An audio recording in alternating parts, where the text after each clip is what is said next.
Shiti të dhënat personale të 18.000 personave në Shtetet e Bashkuara të Amerikës, GKK dënon me 5.6 vite burg Shpend Sokolin.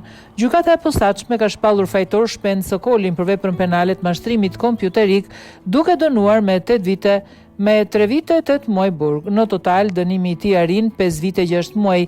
Si rezultat i aplikimit të gjykimit të shkurtuar, Sokoli rezulton të jetë një nga personat e përfshirë në aktivitetin e paligjshëm kibernetik Redox, një platformë ku shiteshin të dhëna dhe informacione personale për biznese dhe individ, kryesisht në Shtetet e Bashkuara të Amerikës.